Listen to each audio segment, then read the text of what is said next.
కావచ్చు, మిగతా ప్రజాస్వామిక వాదులు కావచ్చు, మిగతా సంబంధించిన కూడా ఉద్యమకారులతోటి మేధావులతోటి కూడా ప్రధానంగా సమావేశాలు నిర్వహించారు. ఈ సమావేశంలో ఆయా సామాజిక వర్గాలకు సంబంధించి ఈ కుల సర్వేలో ఎట్లాంటి అంశాలను ఇంకా జోడించాలి, మిగతా సంబంధించి సర్వే ఏ విధంగా ఉండడానికి కూడా పలు సూచనలు సలహాలు కూడా తీసుకున్న నేపథ్యం అయితే కనిపిస్తుంది. ఇక ఈ రోజుకు సంబంధించి కూడా సాయంత్రం అగ్రనేత రాహుల్ గాంధీ రాబోతున్నారు. ఆయనకు సంబంధించి కూడా దాదాపుగా 400 మంది సంబంధించిన ఏదైతే ఈ సర్వేకి సంబంధించి వాళ్ళ సలహాలు సూచనలు కూడా తీసుకోబోతున్నారు. ఈ రోజు సమావేశంలో భాగంగా మరి రాహుల్ గాంధీ ఈ అంశంపై ప్రధానంగా ఏమైనా సలహాలు సూచనలు చేసే అవకాశం ఉందంటారా కులగణనపై?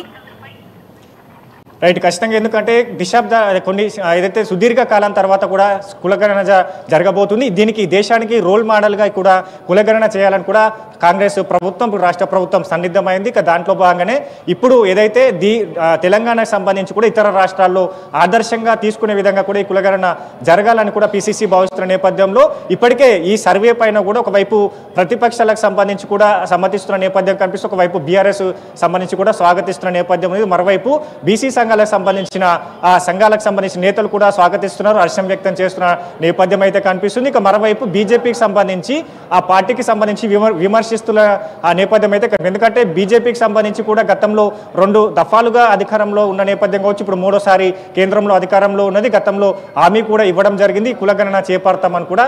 ఇప్పుడు కుటుంబ సర్వే నిర్వహిస్తున్నది. దానికి సంబంధించి కులగణనను కూడా దాంట్లో జోడించాలని కూడా కాంగ్రెస్ పార్టీ ప్రభుత్వం పట్టుబడుతున్న నేపథ్యం అయితే కనిపిస్తుంది. కాబట్టి ఈ సర్వేని బీజేపీ తప్ప మిగతా సంబంధించిన ఏదైతే బీసీ కుల నేతలు కావచ్చు, మిగతా సంబంధించిన ప్రతిపక్ష పార్టీలు కూడా స్వాగతిస్తున్న నేపథ్యం అయితే ఉంది. ఇక దాంతో పాటుగా ఈ రోజు సంబంధించి కూడా కీలకమైన సమావేశం గాంధీ ఐడియాలజీ సెంటర్ లో జరగబోతున్నది సంబంధించి. అలాగే హరీష్, చూసుకున్నట్లయితే రాహుల్ గాంధీ ప్రధానంగా విద్యావంతులతో ఏ అంశాలతో ప్రధానంగా చర్చించే అవకాశం ఉందంటారు? రైట్, ఖచ్చితంగా. ఎందుకంటే బీసీ సంబంధించి కూడా కులగణన జరగబోతా ఉన్నది. దీనికి సంబంధించి పకడ్బందీగా, అంటే దేశంలో ఏ రాష్ట్రాల్లో కూడా బీసీలకు సంబంధించిన ఆ సర్వే లెక్కలు పటిష్టంగా లేవు. ఎందుకంటే కుటుంబ సర్వే చేస్తున్నప్పుడు ఎస్సీ ఎస్టీ సంబంధించిన ఆ సర్వేలను దాంతో జోడించిగా సర్వేలు చేస్తూ ఉంటారు. బీసీకి సంబంధించి కూడా ఇప్పటికీ 52% అని కూడా బీసీ సంబంధించిన సర్వే ఉన్నట్టుగా చెప్తున్న నేపథ్యం అవుతుంది. దానికి సంబంధించి కూడా ఖచ్చితమైన సర్వే కూడా లేదు. కాబట్టి ఇప్పుడు పటిష్టాత్మకంగా తెలంగాణలో జరగబోతోంది. దీనికి సంబంధించి ఇప్పటికే మేధావుల సలహాలు తీసుకున్నది ఒకవైపు పిసిసి. ఈ రోజు సంబంధించి కూడా విద్యావంతులు అలాగే ఆ మేధావులతో పాటుగా సీఎం ఏదైతే రాహుల్ గాంధీ ఇంటరాక్షన్ అవుతారో వాళ్ళకి సంబంధించి ఈ సర్వే ద్వారా కులగణనతోటి ఎట్లాంటి అవకాశాలు ఉండబోతున్నాయి, ఒకవైపు ఉపాధి కావచ్చు, ఒక ఉద్యోగ అవకాశాలు కావచ్చు, మరోవైపు రాజకీయాల్లో కావచ్చు, ఇతర ప్రభుత్వం తీసుకొచ్చే పథకాలలో ఈ సర్వే ద్వారా ఏ విధంగా మేలు జరగబోతుంది, ఇంకా ఈ సర్వే సంబంధించి కూడా ఎట్లాంటి అంశాలు జోడిస్తే ఆ సామాజిక వర్గాలకు సంబంధించి లబ్ధి చేకూరబోతుందని కూడా ప్రధానంగా వాళ్ళ నుంచి సలహాలు సూచనలు తీసుకుంటారు. ఇక సలహాలు సూచనలు తీసుకున్న తర్వాత రేపటి నుంచి జరగబోయే ఈ పటిష్టాత్మకమైన సర్వేలో ఎట్లాంటి అంశాలు ఉండబోతాయని కూడా పూర్తిగా ఈ రోజు పిసిసి కూడా ఆయన వివరించే అవకాశాలు అయితే కనిపిస్తున్నాయి. ప్రధానంగా ఇప్పటికే మేధావులతో ఓవైపు పిసిసి చీఫ్ మహేష్ కుమార్తో పాటుగా కాంగ్రెస్ పార్టీ ముఖ్య నేతలు అలాగే సీఎం రేవంత్ రెడ్డి మంత్రులు కూడా వాళ్ళ సలహాలు సూచనలు తీసుకున్న నేపథ్యం అయితే ఉంది. ఇక ఈ రోజు సంబంధించి కూడా 400 మంది మేధావులు విద్యావంతులతో కూడా రాహుల్ గాంధీ ఇంటరాక్షన్ అవుతున్న నేపథ్యం అయితే ఉంది. మనం చూసుకున్నట్లయితే ప్రధానంగా ఇక్కడ సామాజిక వర్గ సమీకరణలో కులగణనకు ఎంత అవసరమో అలాగే సామాజిక సమానత కూడా అంతే అవసరమని చెప్పి కొన్ని అభిప్రాయాలు కూడా వినబడుతున్నాయి. ఈ నేపథ్యంలో వీటిని కూడా పరిగణలోకి తీసుకునే అవకాశం ఉందంటారా?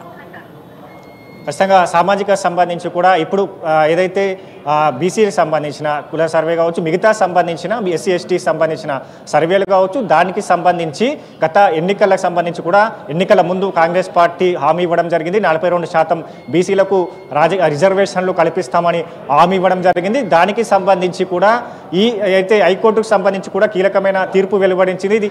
ఈ సర్వేకి సంబంధించి 3 నెలల్లో పూర్తి చేయాలని కూడా ఆదేశాలు ఇచ్చిన నేపథ్యం కావచ్చు. ఇక పూర్తి స్థాయిలో ఇప్పుడు ఆ హైకోర్టు తీర్పు తర్వాత ఈ కాంగ్రెస్ ప్రభుత్వం సంబంధించి కూడా ఇచ్చిన హామీని నెరవేర్చబోతుంది. కాబట్టి ఈ సర్వేకి సంబంధించి ఆ సామాజిక వర్గాలకు సంబంధించి ఎట్లాంటి అవకాశాలు రాబోతున్నాయి, ఒకవేళ సర్వేలో బీసీకి సంబంధించిన ఆ సర్వేలో నివేదికల ఆధారంగా రిజర్వేషన్ల పెంపు కావచ్చు, ఉద్యోగ అవకాశాల కల్పన కావచ్చు, ప్రభుత్వ పథకాలకు సంబంధించి వాళ్లకు నిధుల కేటాయింపు కావచ్చు, ఇక మిగతా రాష్ట్ర బడ్జెట్లో కూడా ఆ సామాజిక వర్గాలకు సంబంధించి జనాభా లెక్కల ప్రకారం బడ్జెట్ కేటాయింపు కావచ్చు, ఇవన్నీ సంబంధించి కూడా పకడ్బందీగా జరగబోతున్నాయి. కాబట్టి దీనికి సంబంధించి సర్వేని కూడా పకడ్బందీగా నిర్వహించేందుకు ఏర్పాట్లు చేసింది. మరోవైపు దీంట్లో ఒకవైపు సలహాలు సూచనలు ఇస్తూనే మరోవైపు రాష్ట్ర ప్రభుత్వం సంబంధించి కూడా హెచ్చరికలు జారీ చేస్తున్న నేపథ్యం అయితే ఎందుకంటే ఈ సర్వేకి సంబంధించి కూడా డెడికేషన్